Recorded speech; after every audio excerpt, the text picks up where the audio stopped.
تبقى قاعد بتتفرج على ماتش ما بين اهلي وفاركو، يعني اسم الزمالك مش موجود، تلاقي شتيمة،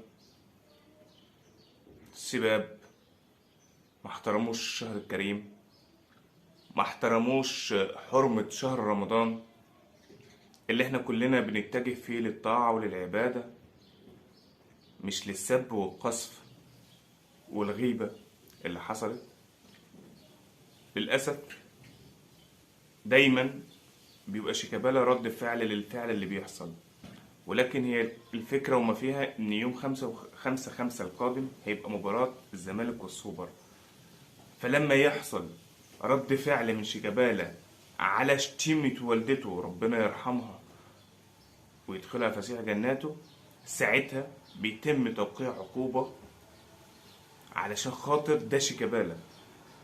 ولكن لما يكون قاعد في بيته، لا كتب بوست ولا كتب تويتر ولا طلع قال حاجة مع إعلامي ولا حد استضافه قال مثلا غلط في جماهير الأهلي ولا أي حاجة حصلت من الكلام اللي بيحصل ده، ولكن علشان هو حارقهم دايما فلا بد إن هم بيبدأوا.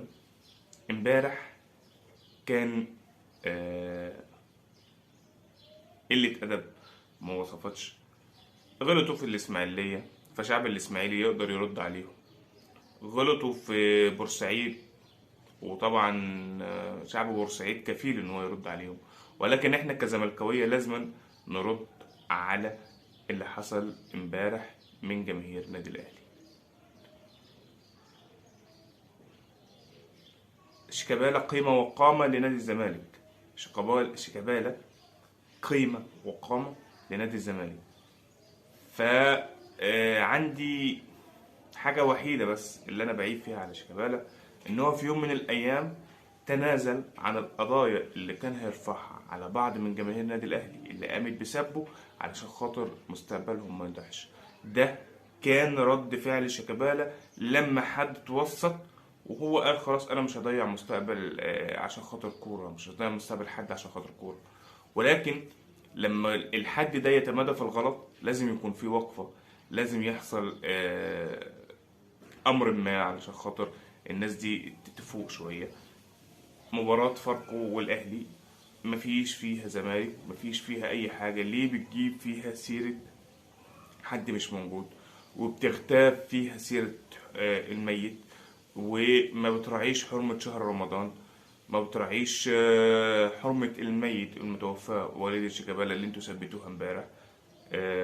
بنتمنى بقى نشوف العقوبات الرادعة، ما نلاقيش لجنة الانضباط طالعة تقول لك غرامة مش عارف كذا. الفكرة ما فيها ان دلوقتي كل واحد بيروح الاستاد بيكون عارف معروف اسمه ايه، صورته، بيقعد فين، مدرجات الدرجة كام، الكاميرات بتجيبه لان خلاص دلوقتي مش الملعب الملعب مليان مثلا عشان خاطر نقول ان مش هنعرف نجيب ده ونجيب ده، لا لا بالعكس، هم 5000 ولا 4000 واحد يبقوا موجودين فعارفين مين اللي بيشتم ومين اللي بيحصل. فاتمنى نشوف عقوبات رادعة على الجماهير دي ونشوف ايه اللي هيحصل تجاه الجماهير، وما نشوفش العصا الحامية تكون على شيكابالا بس يوم 5/5.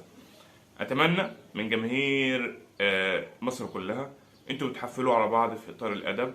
الزمالك خسر الاهلي بيحفل، الاهلي خسر الزمالك بيحفل، فده في اطار الادب والروح الروح الرياضيه. مثلا ما بنغلطش في اب، ما بنغلطش في ام، ما بنغلطش في اي معتقدات موجوده حاليا.